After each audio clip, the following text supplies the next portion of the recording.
World Internet Day, and the internet is everywhere. I mean, you are watching this probably on the internet right now, and I'm pretty sure you are excited. And all of this is made possible by certain people. And I'm privileged to have one of them with me today to have a conversation. On this Talking Tech series, I'm going to be talking with a couple of techies in the space for us to delve deeper into tech and understand what it is and how tech is influencing the lives of average people like you and me, right? But today, gracefully, I have the prof that I respect so much, Professor Nii Narku Quaynor, with me here today for us to talk about the internet revolution and the future of where the internet is going. Prof. Yeah. It's been a while. Please, how are you doing, sir? Well, I'm doing good. Yeah. Pleasure to meet you again. So, it's been 53 years of the internet existing and 33 years of the World Wide Web existing. And I mean, since you started championing the internet in Ghana and Africa, it's over 30 years now, looking at everything that's been going on. What was your expectations back in the day? And would you say that now those expectations have been met when you started championing this course? Okay, part of the expectations have been met. Perhaps a major part went differently. What I mean is that we ourselves did not know where the industry was going, except we knew that it was so important that we had to organize ourselves for it. But we were promoting the supply side, right, because we wanted natives to be the ones providing whatever services you are calling the internet today. But that turned out a little different in that our people wanted to just use and did not want to be makers. So you hear of the eyeballs and you tell me there's no content, you tell me there's no this, there's no that. That means that the preference of my people was to be users, not to be providers of services, and so on and so forth. So when you came in, you wanted to champion more of to become service providers? There was nothing. So what would you do? I wanted us to do something. Right. It's what the problem was. And if you look at the trajectory, for a decade before, we were at the university teaching and building up students who think like computer people should think. Before we came into the industry, trying to build networks, and we tried 3 of them. 2 succeeded, 1 did not. We tried Swift Network, succeeded. We tried something called Edifact, which was like documents, okay? That did not succeed. And then we tried the internet, and that also succeeded. Right. Yeah. Right. Okay. So, I mean, from then till now, Ghana's internet penetration now sits at 53%. Almost a half of the country is on the internet grid right now. And almost 17 million people, according to stats from January this year, it's like 16.99 million people are the active users on the internet right now. What are we not doing right as a country that nearly a half of us have been cut away from experiencing the internet or getting connected to the global world? Okay, that's complex because it's not just the engineering, it's policy environment, it's our capacity, it's entrepreneurship readiness, and lots of things are involved there. But the way I assess the situation there is that 53% may seem large, but I even think we have to look at it correctly, because 53% in Europe is a deeper 53% than 53% here, meaning you have a lot of casual users, and and you have more in-depth attempting to use it for some purpose. Okay. Which means we are developing perhaps our informational knowledge environment and so on, but in terms of we adding our own in a permissionless system, I think we are not. I mean, apart from news and entertainment and maybe some level of commerce, I'm not sure we are performing. Maybe that, I mean, knowledge hasn't, or information hasn't gone down well with the people for us to want to get on that level. Yeah, but you're right. But look at it also this way to make it more stark. See how long it took our policymakers to even begin to make policies in this area. In other words, it's a capacity problem. We don't necessarily have enough people who understand the impact and therefore the opportunities. And if they do, I'm not sure all have the courage like we might have had to try to, to make it happen. Imagine then we are talking of spending for 9.6 kilobits per second, huge costs like they talk of half circuit, the Ghana and Ghana Telecom was $7,500 a month. And on the British side is £5,000 plus VAT. And that was for just this tiny, you're talking megs, right? This was for 9.6 kilobits.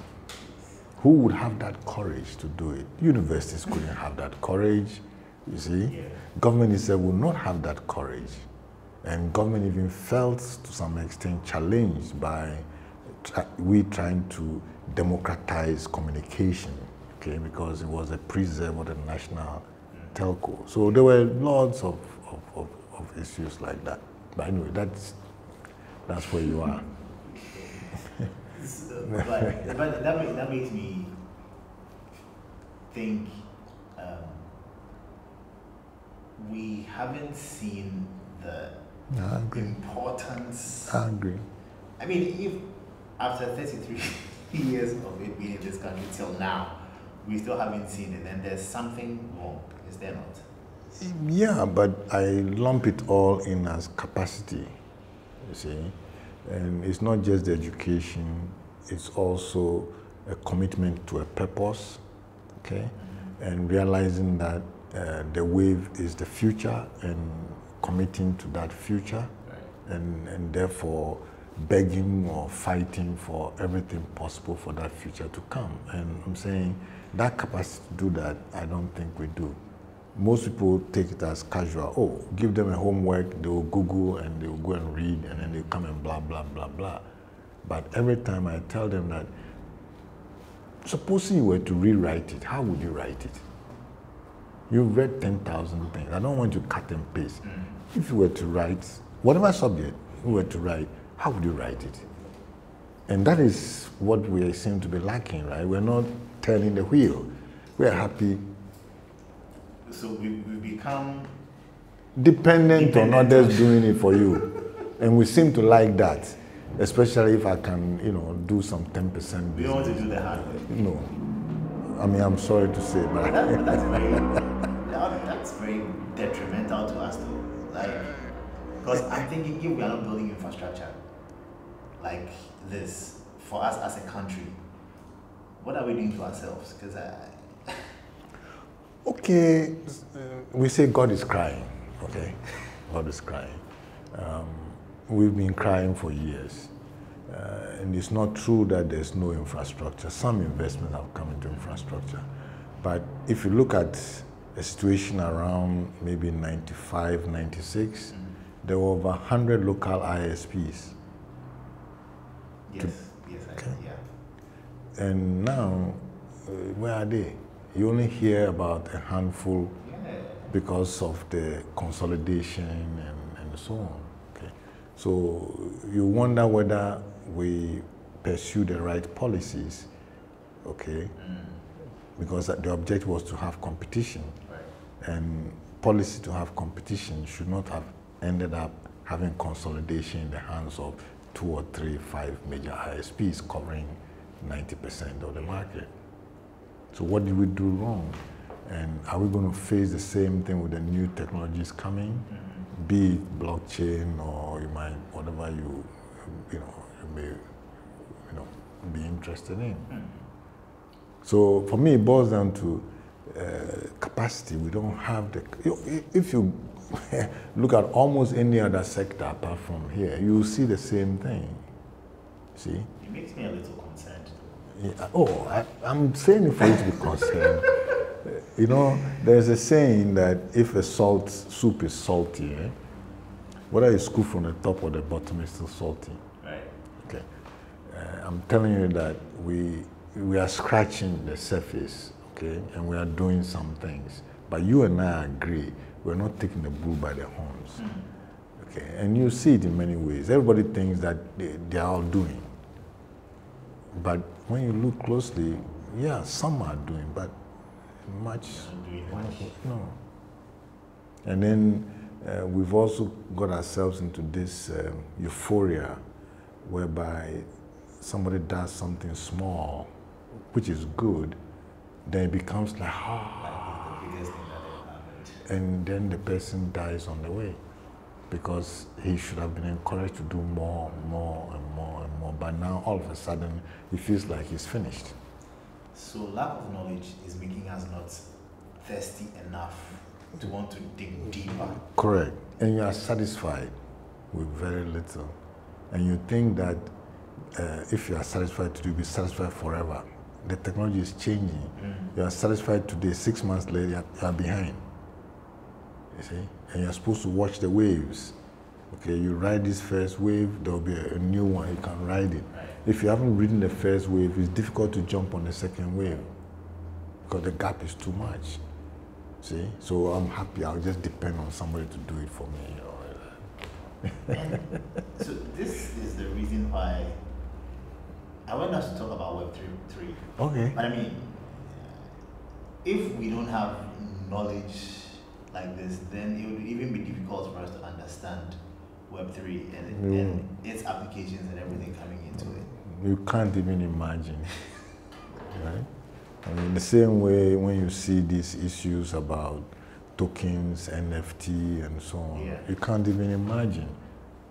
Yet, people who don't even understand the difference between Alexa and Siri will be talking in community groups as experts of those. Now, which means that, the growth is not being objective or on merit, okay, but it's on how loud a person is shouting or, some other mechanisms. Because if you were, most of the computer science departments and related entrepreneurial business departments and media departments would have been much, much more equipped and at present, with their power, with their colleagues. Right. Okay, but as it is now, I'm not sure. But it doesn't mean that there's been no progress, right? Okay, more people are using, yes. And it's because we have square pegs in round holes. Because it disheartens me, I feel disheartened when I see where we could have been after 30 years and where we are now with the internet, that we are still scratching the surface. I mean, I read what is happening in Israel, I read, and I ask myself, oh shoot, what are we doing? Yeah. Even cybersecurity, like I read about things happening elsewhere, and I ask myself, it's like we're a joke of a country. We are not taking these things serious. Well, maybe their thing is serious, but from a different angle, okay? When you see people going for this certificate, that certificate, that certificate, that means they are looking at just the daily bread, right? Okay, so that is what the priority seems to be, and a claim to fame that I have been exposed. Okay, that's your priority. Your priority is not to say that you are going to defend your country when, you know, there are cybersecurity problems. You don't care. You see? That perspective alone changes everything. You see? And in the same way, that same perspective is really what it takes for you to want to stay the long haul of continuing to grow. But if you're only concerned that, oh, when I have the certificate, I can get employment, then even after the employment, you will not get more certificates. You will not really be fighting to know. But the whole thing is about you constantly committing yourself to it. I mean, you know the amount of time you are spending. And every week or so, they give you screen time, don't they tell you? You know more and more. And that's what it should have been for everybody, you know, for every teacher, for every student, for every industrialist, for every, you know, policy authority person. But, you know, yeah, we see it as casual for communication, but we don't see it as being able to add your own to it. Because this is supposed to be permissionless. I should be able to create anything on the internet and let it go. At some point, you know, regulator will come and spoil it, because that's their job. They will come and try and put it up. But at least you should be allowed to go without fear, okay? So that when the regulator comes and he thinks that, this is good, you should go to, you know, assent it. But as it is now, regulator says, don't do it, so you can't do it. Is it not maybe because Ghanaians, we are a bit more conservative, like our conservative nature doesn't make us inquisitive enough to want to dig deeper and explore, you know, all the opportunities available to us on the internet? I don't know. It's part, but the portion I'm pushing back on is we cannot forecast technology and its future impact. So you should be encouraging the development of the technology, knowing full well that tomorrow you may have to step in and try to make some adjustment because of the impact, the user behavior, and so on and so forth. Okay, so you shouldn't say that because of the impact, user behavior, the portion that deals with providing the technical things should not go on, because you don't know. You see, we don't know, and so you let that go on while you are there watching the user behavior and even advising the people who are providing it how to adjust their own things, and so on and so forth. Wow. So since you started championing, Web3 things, blockchain, how has corporate Ghana, industry, even government, how have they reacted to it? Have they accepted it, or how's it going? Okay, it takes time.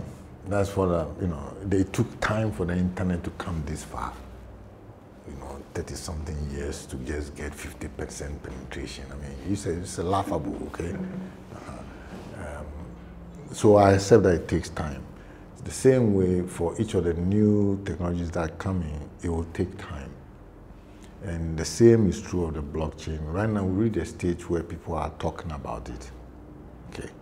And some are looking at the monetary side and the related trading and so on. But at least corporations are less on that, more on potential benefits of the immutability and the history, okay? And that is good for now. The same way you keep also hearing, policy authority also giving you the mixed message. One side is good, the other side is not so good. And they always tell you, right from the very beginning, they tell you that, hey, we think that the blockchain and the things can help, but we are not sure about the currencies and their related things, okay? Right. And that is fine, but at least you have to let the technology go. But in our small environment, when you say, this is not good for you, it's like you've been banned. Would you be able to go and showcase your, your toy when you know that somebody is telling others that this is not good? But I'm saying we don't know yet. There are many things we thought were bad, like the internet. There was a time that they didn't want us to have the internet because it was going to impact, perceived impact telecommunications revenue of the national PTT. You see. So we've seen this before, and it's the same. And it's the same with artificial intelligence. I'm telling you, the same with the metaverse. You complain till the big guys come and take the market. They say, we love it, we love it. Yeah. That would be sad. That would be very sad. we should be, I mean, knowledge is advancing, you know. Yeah. So I feel this is the time, especially now that the government seems to be paying attention to digitization of things and, you know, having a dedicated ministry for it and all. We should open up the space and allow people to build things. Let's explore. Shouldn't we just allow people to explore in this space? Yeah, but you see, yeah, I agree. But look at it this way. The chain is a long chain. It starts from preschool. The kind of powers you imbibe in the kids, all the way through secondary school, to college, and so on. And if you just take a slice of it and perfect it, doesn't help you. Right. See, I want to show how our mind is being messed up. We're here, preschool kids are told, learn how to do mathematics with a foreign tool like abacus. Okay. How do you expect such a kid, when he reaches secondary school, to believe that he can make anything? Because he thinks if I import, I'm hot. You see? But if you were to teach that kid that you have a connection to a computational history, like I can take the worry and do addition and subtraction on it in front of you now, I can do that. You see? Then when he gets to the secondary school, he says, me cry, I do my worry, why I can't do this? You see? So we've destroyed many of our powers of harnessing knowledge and community momentum in some directions. And that's what we're going to have to fix. You can't tell me that, I'm building a center. You build a center and you think you've solved anything. You will die. Because to do this field, you need to have good physics, okay? You need to have good mathematics, isn't it? You need to have good business. And then you add the rest of the, knowledge that you have from economics, from music, from this, from that. But you need to have this. And if you're not able to harness it as you're going, I don't think you'll make it. So we lack the foundations, and we are trying to build on top of. Yes. If you go to school, you see, there's an ICT department. I will judge you by how strong your physics department is, how strong your mathematics department is, how your business school is. Because this is the core, right? You make something, you want to sell it, isn't it? Yeah. This is the core. If I don't see this, I don't know how if you build an ICT department, you will suddenly get those. You're going to have to get them from these people. So this empire, I'm building this center, I'm building this park, I'm building this. You are trying to yank the thing from the roots to a place where there are none. You have to start all over. Wow. So we can go on and on. Let me round up with this last question. So looking at everything that we've spoken about, where do you see Ghana's internet future in the next 10 years? Okay, it's difficult to see 10 years. Internet speed, so I won't try that. But I think you'll soon see a turn where policy authority will be trying to show that they have done accomplished certain things with respect to this technology. Meaning, periodically you see that happen. As the role they should play is create the environment and then lead by example. Okay, so if you say you want ISPs, etc., to grow, then you, government, you start buying your internet services from these private companies. Meaning you create the environment, you made a law policy, so you should be hands-off, and you should lead by example.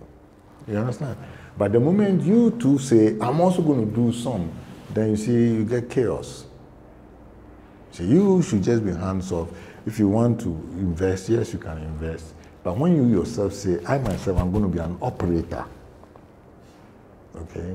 And if you look, you will see examples like that. And I'm saying, all that, it just trashes your local, capacity to do those things. Because you are supposed to give them work. So you say, okay, digitization is important. Good. Yeah, I'm glad that after 30-something years, we can make that statement that you made, within with a department. Yeah. But I ask you, how much effort have you put on any of the computer science departments in the country? You see? How much investment have you made? Specifically saying digitization is important. We all know you will start from those departments and related, other departments. I'm not saying. You see? So, yeah, we are talking about it, we are wishing it, but the reality is on the ground. It's only the workforce that can do it. If you don't have the workforce, you import. You see? But if you have the workforce, you can build some. And I'm saying, if you keep importing, you will import forever. But if you begin to do some, tomorrow you can do substitution, import substitution here and there, that kind of thing. I don't mind competition from global because I love it, okay? Because I'll take my local niche and I will be fine. I don't have to be the biggest, whatever, right? But all we want is to be part of it. We want to participate in it, you see? So in your field, you are producing content. So you are organizing to make sure that happens. That's work. Can I see more of that work? In all of the areas related, you see? If you say you are doing business, I want to see that you are doing your business on the thing.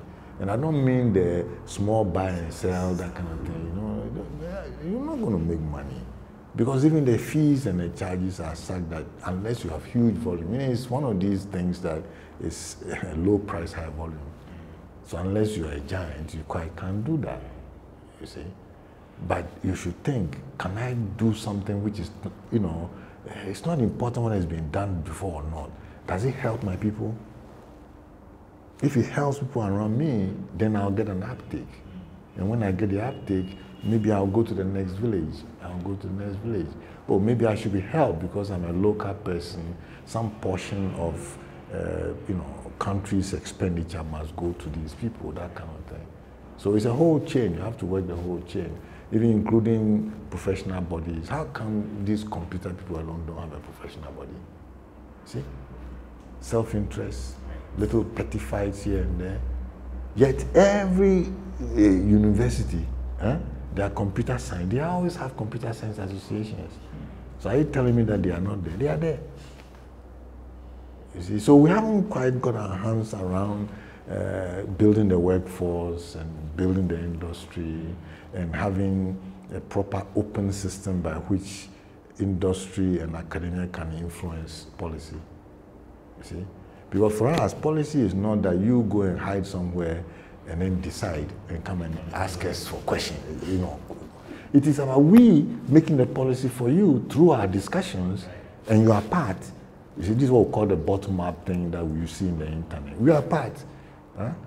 Civil society, everybody is there, and we discuss the issue, and we may see one or two good nuggets. That's for you to take.